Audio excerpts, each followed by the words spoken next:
लोगों को मारने वाले, मारकर काटने वाले और काटकर खाने वाले, इन सभी तरह के क्रिमिनल्स के बारे में हम जानते हैं। कुछ को तो नाम से भी पहचानते हैं। ऐसे क्रिमिनल्स सिर्फ भारत में नहीं बल्कि दुनिया भर में हुए और हर क्रिमिनल ने अपने हर एक शिकार के साथ 2 कदम आगे बढ़कर क्रूरता बरती। किसी ने शरीर को टुकड़ों में काट दिया तो कुछ ने उन टुकड़ों को अपने घर में सजा लिया। लेकिन आज की कहानी और भी ज्यादा दिलचस्प है। क्या है कि इस कहानी में जो कल्प्रिट है, सीरियल किलर, साइको किलर, जो भी आप इसे कहना चाहें, तो ये जो शख्स है वो लोगों को सिर्फ मारता या काटता नहीं था, बल्कि मांस के टुकड़ों का अचार डालता था और उसे बेचता था। न सिर्फ बेचता था बल्कि लोग इसके अचार के फैन थे। दूर दूर से लोग इसका अचार खरीदने के लिए आते थे। आप जानते ही होंगे कि वेस्टर्न कंट्रीज में पोर्क यानी सुअर का मांस खाना काफी आम है। पोर्क अब एशियन कंट्रीज के क्विजीन में भी आ चुका है। तो जिस सीरियल किलर की बात हम कर रहे हैं, ये सुअर के मांस का अचार ही पहले बेचता था, लेकिन कुछ ही दिन में इसने इंसानों के मांस का अचार भी बेचना शुरू कर दिया। क्या है ये अजीबोगरीब कहानी? आज इसी के बारे में बात करेंगे। कार्ल डेंके, जुर्म की दुनिया का वो सनकी किलर जिसके बारे में डिटेल्स के नाम पर ज्यादा कुछ भी नहीं है, कुछ सुनी सुनाई बातें हैं। उसके जुर्म की कहानी भी ठीक से किसी को नहीं पता है। पता है तो सिर्फ और सिर्फ इतना कि उसने करीब 30 से 40 लोगों की हत्या की थी और उन्हें मार डालने के बाद उनके शरीर के मांस के साथ अचार बनाया था। बताया जाता है कि कार्ल का जन्म 1860 में पोलैंड और जर्मनी के बीच की सीमा के आसपास हुआ था। एक अच्छे और अमीर किसान के परिवार में पैदा हुआ कार्ल बचपन से ही पढ़ाई लिखाई में खास नहीं था। अच्छा बच्चा था, लेकिन बिहेवियरल प्रॉब्लम्स थी, यानी व्यवहार ठीक नहीं था और पढ़ाई तो कभी रास ही नहीं आई। माँ बाप चाहते थे कि कार्ल पढ़े लिखे, लेकिन इसी प्रेशर के चलते एक दिन कार्ल घर से भाग गया। कुछ रिपोर्ट्स बताती हैं कि कार्ल उस टाइम 12 से 13 साल का था और अपना कुछ काम शुरू करने की चाहत में ही घर से भाग निकला था। इस दौरान वो कहाँ था, किसके साथ था, किसी को नहीं पता। लेकिन जब कार्ल 25 साल का हुआ तो उसे पता चला कि उसके पिता की मौत हो गई है। वो घर लौट आया, लेकिन इस बार जब वो लौटा तो उसमें कई बदलाव थे। कुछ ऐसे बदलाव जो शायद लोगों को बहुत देर में पता चले भी और खौफनाक तरीके से दिखे भी। कार्ल के पिता के पास खूब खेती बाड़ी थी। जैसा मैंने बताया कि वहां से पैसे भी बहुत आते थे, लेकिन कार्ल का मन किसानी में, फार्मिंग में लगता ही नहीं था। वो कुछ और करना चाहता था, बिजनेस टाइप कुछ शुरू करना चाहता था। उसने अपने भाई से अपने हिस्से की जमीन पूछी और उसे बेचकर अपने लिए एक घर ले लिया।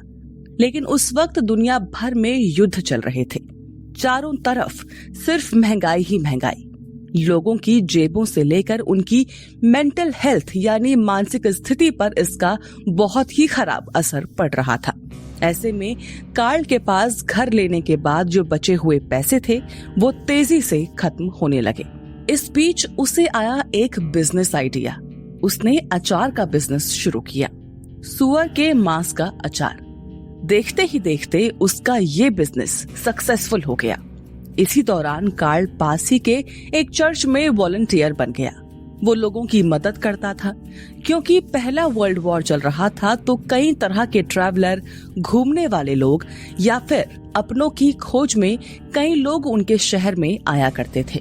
कार्ल अक्सर उनकी भी मदद करता था और अपने घर पर रुकने का ऑफर करता था। कुछ ही समय में कार्ल अपने कम्युनिटी में, आस पड़ोस में सबका चहेता बन गया। लोग न सिर्फ उसके अचार के दीवाने हो गए थे, बल्कि लोगों को उससे मिलना, बातचीत करना भी बहुत पसंद था। लोगों की मदद करने का जज्बा कार्ल के अंदर शानदार था।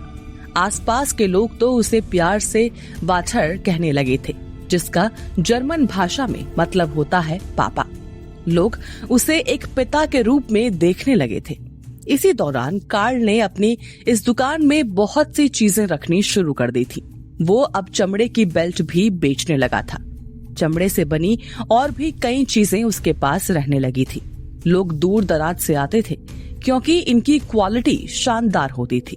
लेकिन एक दिन इन सब का पर्दाफाश हुआ और एक एक कर सारे के सारे राज खुलते चले गए। लोगों की आंखों पर जो पट्टी थी वो पट्टी भी हट गई। तारीख 21 दिसंबर 1924। विंसेज ओलिवियर नाम का एक बेघर आदमी डरा सहमा सड़क पर दौड़ रहा था। ओलिवियर के सिर पर किसी ने कुल्हाड़ी से वार किया था और उसका पूरा शरीर खून से लथपथ था। मदद की गुहार लगा रहा था। पुलिस के एक सिपाही ने ओलिवियर को देखा और तुरंत अस्पताल पहुंचाया। अस्पताल में ओलिवियर ने बताया कि कार्ल डेंके नाम के शख्स ने उस पर हमला किया है। पुलिस ने दोबारा नाम पूछा। ओलिवियर ने कहा कि कार्ल डेंके। अब 8000 लोगों का ये शहर उस वक्त था। ज्यादातर लोगों को पुलिस नाम से जानती थी, खासकर ऐसे लोगों को जो सबकी मदद करते हों, अच्छे इंसान हो और जिनका अचार बेहद फेमस हो। कार्ल का नाम सुनकर पुलिस ऑफिसर हंसने लगे। उन्हें लगा कि ओलिवियर शायद होश में नहीं है, वरना कार्ल जैसा इंसान भला किसी के साथ ऐसा क्यों ही करेगा। ओलिवियर के जोर देने पर पुलिस कार्ल के घर पहुंच गई। 54 साल के कार्ल डेंके ने पुलिस को आते देखा तो तुरंत अपने कमरे में जाकर खुद को बंद कर लिया। पुलिस घर के अंदर घुसी तो वहां से बेहद बदबू आ रही थी। पुलिस को ये लाजमी सा लगा क्योंकि कार्ल सुअर के मांस का ही बिजनेस करता था। अब पुलिस ने कार्ल के कमरे का दरवाजा खटखटाया, लेकिन उसने दरवाजा नहीं खोला। जब काफी देर हो गई तो पुलिस ने दरवाजा तोड़ दिया। कमरे के अंदर देखा तो कार्ल की लाश पड़ी हुई थी। कार्ल आत्महत्या कर चुका था। ये सब इतना अचानक हुआ कि लोग हैरान रह गए।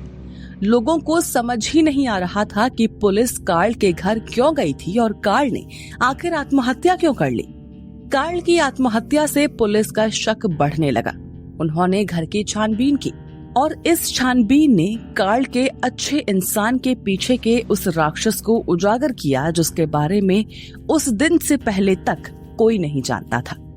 रिपोर्ट्स बताती हैं कि पुलिस को सबसे पहले इंसानी दांत मिले थे और वहीं से पुलिस को शक हुआ कि ये दांत सुअर के नहीं इंसान के ही हैं। इसके बाद पुलिस को इंसानी हड्डियां मिली और इस पहेली का अंत वहां हुआ जहां पुलिस को ये समझ आ चुका था कि वहां मौजूद जितना भी मांस था दरअसल वो इंसान का ही मांस था। सुअर के मांस के साथ बिजनेस करना कार्ल ने काफी कम कर दिया था और उसके मरने तक उसके घर में जो कुछ मिला वो सब कुछ इंसान से ही जुड़ा था, यानी इंसानी मांस, इंसानी हड्डियां और इंसान के शरीर के बाकी पार्ट्स। बताया जाता है कि पुलिस को उसके घर से 10 से 12 आईडी कार्ड्स भी मिले थे जो पोलैंड या जर्मनी के नहीं बल्कि बाहर के लोगों के थे। सामने आया कि कार्ल डेंके ने अपना पहला शिकार 1903 में किया था और 1924 तक ये खूनी सिलसिला जारी रखा था। पुलिस ने जो नंबर पेश किए उसके अनुसार करीब 30 से 40 लोगों का शिकार कार्ल ने किया था। हालांकि इन सब में कार्ल कैसे पड़ा, क्यों पड़ा और कब पड़ा, इसके बारे में कोई जानकारी नहीं है, क्योंकि पुलिस के हाथ कार्ल डेंके कभी लग ही नहीं पाया था। तो उसके साथ उसके सभी राज चले गए। आपको हैरानी होगी कि इस सनकी किलर की सिर्फ एक फोटो मौजूद है और वो फोटो भी तब ली गई थी जब उसकी मौत हुई थी।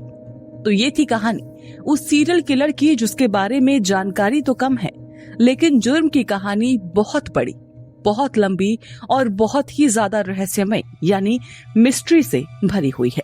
तो आज की इस कहानी को लेकर आप क्या सोचते हैं?